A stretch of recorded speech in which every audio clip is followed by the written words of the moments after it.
welcome to the League of Legends Champion Spotlight, featuring Diana, the Scorn of the Moon. A new moon is rising. Diana is an ability power-based assassin, fighter, and jungler. Utilizing quick movements and precision targeting, Diana can burst down individual targets or hold the front line in larger engagements.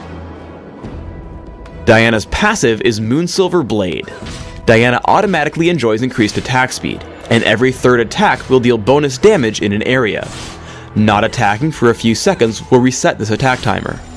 Crescent Strike sends out a nuke that arcs from Diana's right, damaging and applying Moonlight to all enemies it hits. Moonlight reveals enemies for a few seconds and interacts with her ultimate, which we'll get into later. As Diana's primary damage tool, you'll typically want to max it as quickly as possible. I speak only truth. Pale Cascade shields Diana for a few seconds, and creates 3 orbiting spheres that explode on contact with enemies, dealing damage in an area. If all 3 spheres explode, Diana's shield is refreshed. Pale Cascade is a must-have for jungling, so if this is your goal, take at least 2 points quickly, and in most cases we'll want to max it second. Moonfall pulls in and slows all surrounding enemies.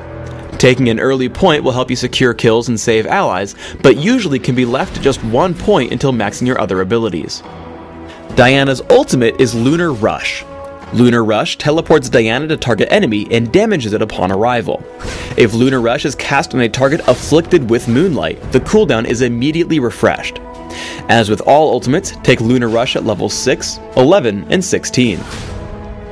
There are 4 important notes to remember when jungling as Diana. First, position yourself so that Moonsilver Blade will hit the entire jungle camp. Second, don't use Pale Cascade when the monsters are almost dead, as you'll want the cooldown to be ready for the next camp. Third, make sure you get full use of Pale Cascade's shield.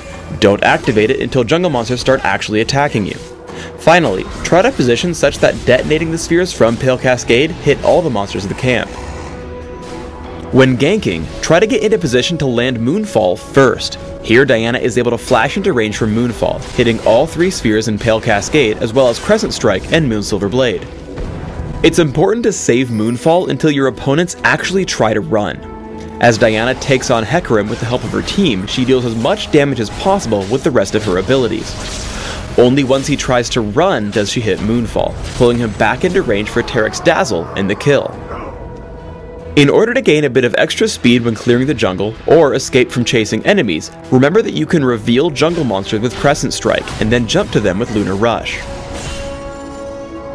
If you generally save Lunar Rush until you can put Moonlight on your target, it's usually worth using it again if it will secure the kill. Here Diana puts some early damage on Renekton, lands Crescent Strike, and follows up with Lunar Rush. After he flashes away, Pale Cascade plus Lunar Rush will deal enough damage to pick up the kill, so Diana charges in. When playing Diana as an assassin, it's important you constantly roam around the map to help your allies. As Diana finds Brand in trouble, she lands Crescent Strike and immediately hits Lunar Rush. Hitting Moonfall into a second Lunar Rush, she gets behind Gragas and grabs the kill. Diana players will have to decide whether to hit Lunar Rush right away to catch up to an opponent, or wait for Crescent Strike so they can refresh its cooldown. After Diana gets Hecarim low, he starts to get away. Instead of hitting Lunar Rush to close the gap, she waits for Crescent Strike to come back from cooldown. This allows her to hit Lunar Rush twice, picking up the kill. As the game wears on and turrets fall, Diana should look for opportunities to sneak through the jungle and flank her opponents. Using Pale Cascade and Moonfall, she pulls Brand in for an easy Crescent Strike, into 2 Lunar Rushes and Moonsilver Blade for the kill. In teamfights, it's important that Diana focus on assassinating the highest priority targets first. Here, as a battle breaks out, Diana takes the time to kill both Nunu and Brand. This leaves Kog'Maw untouched and allows him to clean up the fight, killing Diana before she can do anything to him. When building Diana, I recommend starting with early game ability power damage, rounding out your end game with some extra durability. I also recommend getting a bit of early armor and attack speed when jungling.